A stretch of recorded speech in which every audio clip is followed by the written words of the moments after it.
Olá, sejam bem-vindos. Eu sou a professora Mônica de Geografia da Rede Sul-Americano.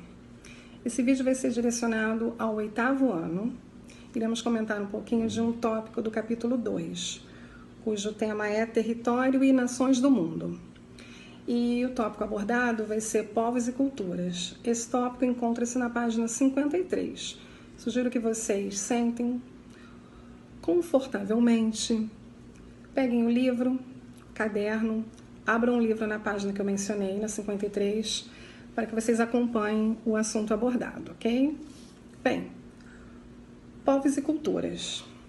Sabemos que atualmente existem mais de 7 bilhões de pessoas no mundo. Então, essas pessoas são de diferentes povos. No decorrer da humanidade, no decorrer de sua história, esses povos foram desenvolvendo costumes, hábitos, crenças. Esse conjunto é denominado cultura. Cultura vem da palavra colere, né? Vem do latim, que quer dizer colere. Ou seja, cuidar de algo, tomar conta de algo. Por exemplo, floricultura. Cuidar das flores, né? Tomar conta das flores, agricultura também, da parte agrícola. Também tem a ver com culto religioso, tá? Então essa é a origem da palavra, cultura. Quando nós falamos em cultura, o que vem à mente de vocês? Artes, cinema, música, estilo de vida, grau de estudo, né? Bem, pode ser também. Arte, né? Quando você vê uma manifestação artística, quando você vê uma obra de arte, estilo de vida que tem a ver até com a vestimenta, grau de estudo, você fala quando a pessoa tem estudo, ela é uma pessoa culta, mas não é só isso, ok? Cultura também tem a ver com esses hábitos, costumes, religiões que abrange cada povo. Então, por exemplo, nosso país, que vocês sabem, é o 5º maior país do mundo. Então, ele tem uma extensão territorial muito grande. Dentro do nosso próprio país, existem diversas culturas. Tem cultura na região norte, que é diferente do sudeste, que é diferente do sul, do centro-oeste, do nordeste, né? Então, até mesmo a comemoração, por exemplo, do carnaval é diferente, né, em cada região.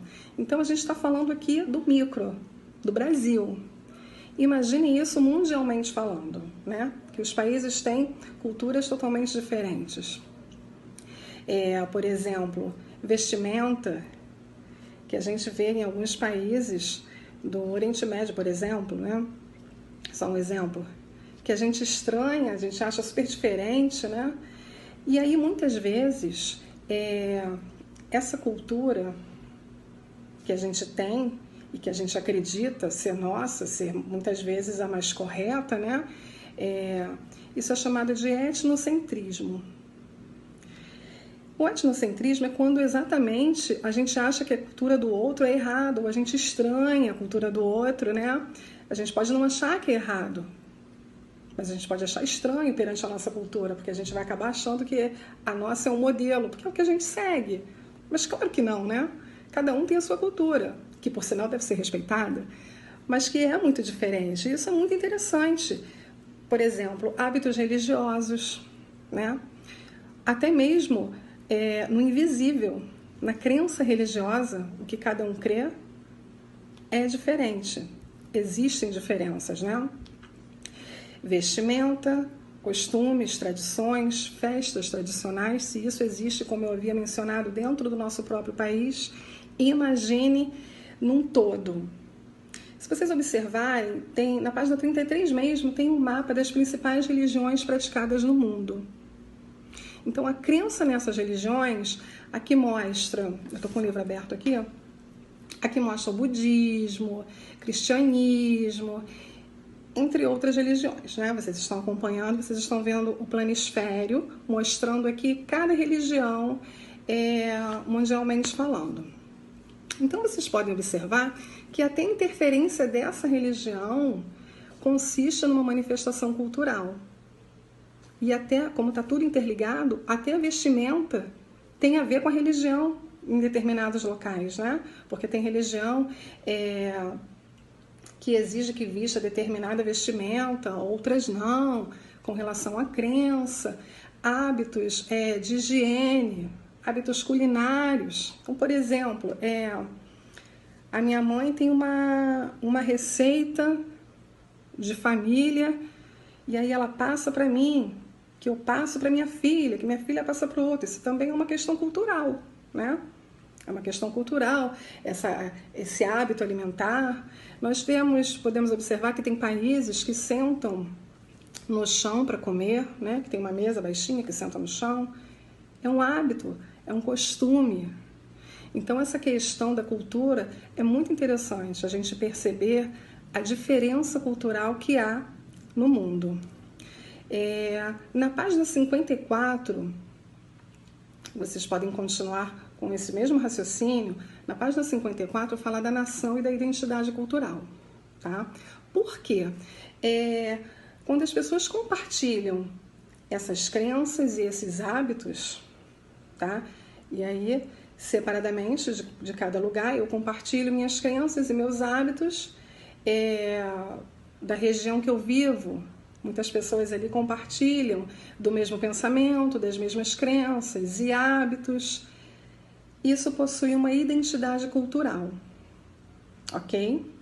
Que são reconhecidas como uma nação, tá? Então, cada nação tem a sua identidade cultural, ou até mais de uma identidade cultural, né?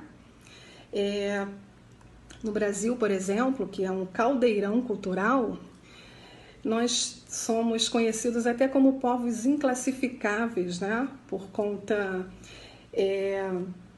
dos costumes incorporados à nossa cultura, a cultura dos indígenas, dos europeus, dos negros, que nos fez com que fôssemos um caldeirão cultural, né? Então, inclusive, até hoje, existem hábitos alimentares, esportes, que fomos herdados. Bem, gente, então, seguindo nesse raciocínio, nós podemos fazer o exercício da página 42, poderemos marcar um tira-dúvidas, ok? Tanto dos exercícios, marcaremos também uma correção, ou eu posso fazer um vídeo para a gente corrigir esses exercícios, ou a gente pode marcar para corrigir numa aula ao vivo, num chat, numa live, ok? Que futuramente a gente vai passar para vocês como é que vai ser feito isso, tá bom?